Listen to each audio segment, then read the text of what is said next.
Oh my God, Nate, nothing happened. Nothing happened, did you? Well, that's not quite true. Something happened. What happened? A good 23 minutes of my life were lost to the abyss that I will never get back. Did you? I want to fucking die. I want to fucking die. The fact that people watch this show every week, I get a little more fucking close to the edge with the idea that people like this. They are so on board with this fucking shit. It's not a joke. You should feel bad if you like this show. You are a bad person. You are contributing to the downfall of society if you're encouraging this shit. I feel bad watching it. I feel bad watching it, and I'm trying to keep people away. I'm one of the guard dogs on the edge trying to keep the toxic waste out from society, and even I feel bad for being at that level of involvement with this thing.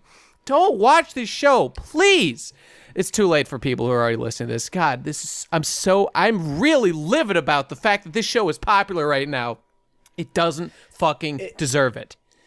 It's really a shame that the people who watch this show, to watch our podcast, have to watch it before the podcast. Because, look, I mean, we've warned you not to do that, but, in this case, I'm going to tell you up front, we're not going to have more than 10, 20 minutes to say about this episode. Yeah. Because nothing happened. This is one of the worst episodes of anime I've ever watched. In terms of being literally nothing. The outstanding quality of this episode is redundancy. Gotta love that sweet redundancy in this episode. Really good stuff. Like the shit at the end, dude, where fucking Muramasa just goes over again. I love you. Remember 5 episodes when I said this bitch is done? There's nothing new about this character. She should just leave now, but she's still here. Why? Why is she still here? There's nothing new about her. They're just bringing up the same shit. They're fucking dredging it up from the fucking abyss, putting it in front of us and saying, here's your new shit, guys. And I'm like, no, I know you pulled out of a fucking shipwreck from 5 episodes ago. Throw it back, you cheap-ass Jew nigger. That's me. Jesus Christ. I hated this episode so much. It's making me racist. I watched this with Endless Jest. I happened to be at his house right good. now. And we were waiting for something, and I was like, let's just throw on the fucking Eromanga. And Jesse is not he's not a harsh critic. Jesse generally likes most things. He can easily find something to like, and especially if you tell him it's bad, he's gonna really want to find something good about it. And within about 3 minutes of the episode, he was like, oh yeah, is this really what it is? And I was like, yeah, it's always like this. And he was like, oh my God, he was actually incredulous that it was as bad as it was. And I was like, I mean, for what it's worth, this is the worst episode, but yeah man, it really is like that. This was the bottom of the barrel, man. It really was. It really was. At no point did I even feel the spark of rage-inducing life. Yeah, or the spark of life-inducing rage. Yeah, at any point in this episode, except towards the end when I realized how much of my time had been wasted and how much they were just doing the same shit again. I mean, the previous episode was about, the first half was fucking around. Yeah. And then the second half was this big emotional thing with, we learn a lot about Elf and she confesses, which makes sense because she hasn't done that yet. Sure. That was something that, if the point of this arc was get him on an island where his sister's not there and the other 2 girls can spend time with him, that's clearly what they're going for. So we have one episode for Elf, one episode for Muramasa. But Elf hadn't already confessed, whereas Muramasa has and has nothing new to add at all. She just does it again. She just does it again. The only semblance of and I'm using very large scare quotes on this, arc is that at some point she, out of fucking nowhere, says, oh, I'm not writing anymore. Dude, that was amazing. It was amazing how they just cut to commercial after that, and it's hours later, and no one has asked any questions about it until one dude got drunk enough to be like, oh, you know what? I should probably ask about that shit that happened before the commercial. Incidentally, No Personality Guy finally emotes because he gets drunk. While drunk, yep. But his drunken personality is just the most generic idea of what a drunk person is. Plus, it's used just for exposition. All he does is push the plot forward a tiny bit. Yeah. Also, did you notice when they were all sitting around typing, he had the world's smallest computer? I just thought that was so perfect. It was just such a little baby person, like a little baby computer for a little baby character who's barely even there. You can't even see him down there. He's not even... He's like a libertarian government. You can't even see it. So small. My hero, yes, exactly. Oh God, like this arc, I mean, she says, I'm not going to write anymore. Mm-hmm. And my first thought is, well, that'll be resolved by the end of the episode. Yeah. Like I thought that immediately. And then as it's progressing, now credit where it's due, drunk guy accuses her of the same thing. Or no, Elf does. She's like, you'll be over that by tomorrow. And she's like, nuh-uh. And I was like, okay, they've called attention to it. Maybe they won't do it. And then they did it immediately. Yeah. Like then they try to pass it off where she's like, oh, well, Elf was wrong. I did it even faster. So she was still wrong, I could talk about the tangible details of this episode, but they are not worth anyone's fucking There's time. There's nothing, dude. They play the King's game. Wow, so sexy. They didn't even fucking do anything good. They just put Elf in her skanky ass shitty swimsuit again. I don't even give a fuck about that. Wow, Muramasa's not wearing fucking underpants. I don't fucking care. God, shut up. Shut up, TV show. I hate you. I mean, the first, even before the King's Game part, it was literally nothing. The bed thing, he wakes up or something. I don't know. There's a good 5 minutes of this episode where it's just really slow shots of the characters just entering rooms. Yeah. Each of them comes down and they're like, hey, I'm here too. And they're like, yeah, we all sure are here. That opening minute and a half before the intro song or whatever, where he just is writing, finishes writing, walks downstairs, sees Muramasa, smiles contentedly to himself, and then we cut to the fucking opening. We did it! What a fucking heart-pumping opening scene! Yes! I'm so excited for a new episode of Eromanga-sensei! Yes! This is what I'm excited for every week! This is good anime, right? This is what the industry fucking needs right now! Why do you people watch this show? Stop! Please! Stop watching it! Oh my god.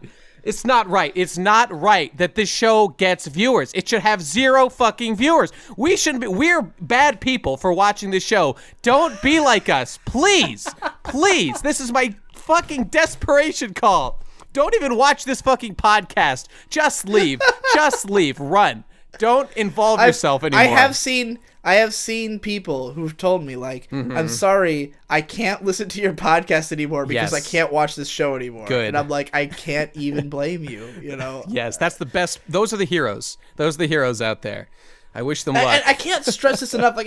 If it sounds I have that weird niggling feeling where I'm always if we summarize nothing happens, I feel no, but we have to go through it. But no, literally nothing happens. There's a good like you said, they play the King's Game. That happens probably 7 minutes in, and those first 7 minutes are not anything. There's no content. Nope. And then they play the King's Game.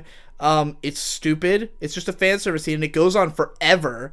And then, 13 minutes into the episode, Muramasa says, I'm not writing anymore. And that's where, the story kicks in. I guess so, but then it's just, what this amounts to is a scene where, what's-his-fuck sits down with her and is like, hey, I've been getting these fan letters all this time that are these exquisitely written fan letters. By the way, I can tell it's you who's writing them, you dumbass. Yeah. And you should write more. And she's like, okay. Okay, you know what? I did have one funny social faux pas to point out about that did make me laugh at the sheer incompetence of all the characters involved. And it was that, so this girl, right? So she decides to stop writing because, she's like, why would I write? This guy is so good. I just want to read his work. That's what I'm all about. I'm done writing. I don't need that anymore. I'm just happy reading this guy's shit. Which, A, is retarded because, who knows how long it's going to take this fucking idiot to write more shit. But, so what he does, okay, so he's trying to convince her to keep writing. Obviously, that's what the scene's going to be. So what he does is he brings out a fan letter from her about how amazing he is. You think this would be a pep talk? No, look at all the fan letters you've got. I thought he was going to be look, all these people love your work. I hope like you should keep writing for them. And like he sort of gets around to that. But I thought he was going to say, I love your work. Yeah, you know? that he was too. Like, I want you to write for me. But the way he gets to that point is just to say, yeah, you fucking love me so much. I am so good.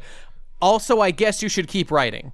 Like, he failed completely to make that point, and yet they act like he delivered something meaningful. And I was like, what is happening?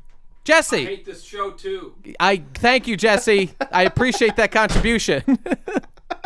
He gets it. This guy gets it. Yeah, he gets it. Yeah, man. Fuck me, dude. So he gets to the end. Yeah. Yeah, the conflict's resolved, Yep. if you could call it that. She's like, I'm gonna win your heart. And then they do another ending theme where it's the character, like three shots of the character. The second shot is horrible. I'm looking at it right now. The first one was okay. She's like blushing. You know what? Yeah, like her tits are framed like horribly. It's like, and it looks. Jesse said it looked like she'd been cut in half, and her front half was falling away from her bottom half. Okay, sure, I see that. I see with a weird ass. The third out to the shot left. though is actually great and will be the thumbnail of this video. I took some screen caps, thinking that might be. Go ahead and send me that one. I will. That I third, will. That third the fucking pic. credits are kind of in the way in a weird way, but I'll send you what I got. I don't care. Yeah, that third one's fucking dope. Yeah, she's hot. You know, she's legitimately hot. I would have sex with that when they woman. decide to actually draw her as opposed to just like Yeah. shitting her onto the fucking animation frames. And you know, just the last, I just want to repeat again, like the fact that they end this episode, like it ends with her saying like, my new dream is I'm going to make you fall in love with me. Like this is news. Like this is like I thought that's what she was doing already. Yeah. I know. We all knew this. We all knew this shit was happening already, and they're acting like they're giving us new information. I'm just like, is that it? I mean, is this all it? the other characters say in the episode, like, yeah, we can all tell. Like, this is a show, Yeah. by the way, this is a show where everybody has the social acumen to read someone's book and immediately know, like, all their feelings and who they're in love with. Yeah, And yet the main character can't tell that Eromanga-is in love with him. You're right. You're right about that. Didn't think of that one. Yeah, it's fair, man. It's fair. I guess it's autism. This is the worst show I've ever seen. It's so. this is garbage. This is a huge waste of my life. Guys, Jesse, what's up? Baby Groot. Why wasn't Baby Groot in this episode? God damn it, we were promised him last week. Fuck. Okay, you know what? That's Jesse's Baby Groot impression. Baby Is Groot. that he says Baby Groot. By the way, Not I am Groot, but Baby Groot. Baby Groot. There he is. There's my guy. It is 1:30 a.m. Okay, I was up. I was working at my job until about 11:30 at night. I come home to watch this episode and record this thing. And thank God I have an outlet, like bitching about it to you folks here on the internet, and Digi, of course, and Jesse, and Baby Groot in the audience back there. Thank God for that.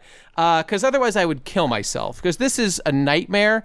I can survive watching this show. What makes me really want to die is how fucking popular it is. This is like, where are we going? Where are we going as a species if like this is where our priorities lie? This is a fucking waste of everyone's time. If you just want hot sluts, there's 1,000 better shows with better hot sluts in it. These are garbage sluts. These are people deciding, you know what? I just feel like wasting my life for some time. I feel like throwing away some of the precious time I have on the fucking planet Earth on just like the closest thing to me. Oh, this is popular. I'll click on fucking Eromanga-sensei this week and watch it for fucking 3 months or whatever. We can't give in, people. Our fucking future of our race, of our species depends on not fucking watching this piece of shit show. Please, don't do it. Don't buy merch. Don't buy the fucking Blu-rays. Don't go to Crunchyroll and watch. If you gotta watch it to watch this podcast, at least torrent. No, don't torrent it, because that'll just encourage them to do more. I don't know. Just don't do anything. Stay away from Eromanga at all. It won't help you to appreciate the podcast. Yeah, that's 'cause right. You'll just watch. Look, if you want to watch Eromanga-sensei, look at one picture of it and then imagine what is the worst anime. And luckily, this you've done it. podcast supplies exactly one image every every week, so that's all you Yeah. need. You're Look all at that set. picture and then say, let me imagine the worst context this could be in, and you will have written the show in your own mind. And you know what? Like, there's one other moment that stands out to me in this episode, and it was just, there's a moment at the end, like during the end scene, where she's like, coming up with her dream, and she's just like, so it's a shot where like they're kind of, it's both, Muramasa and Masamune are kind of far back in the frame. They're kind of far apart from each other. So the camera's a little far out. So like the characters are lowly detailed. And like, it's just a shot of Muramasa turn to the camera. And like, you can hear the voice actors doing this big booming like, ah, ha, ha, ha, ha, ha. Oh, yeah, and I know her what you're face talking doesn't about. fucking move. Like, it's got like 2 frames of Yeah. animation. It made me I made want to fun of that die. too. It made me want to die. It was a nightmare. Okay. And that's it. These are my thoughts about the show. Yeah. I want to die. Yeah. Don't watch this show No, ever wait. again. I changed my mind. Just I want to. let us describe it to you. That's right. I want to live I have to be the vanguard. I have to be the vanguard against this. This show is fucking giving show. you purpose. That's right. It might be the greatest show I've ever seen because it makes me want to live and fight against it more than any other show in the history of the world. So there you go. 10 out of 10. Yeah. All right, everybody. Thanks See for you listening, next everybody. week. Bye-bye. Sick nasty farts.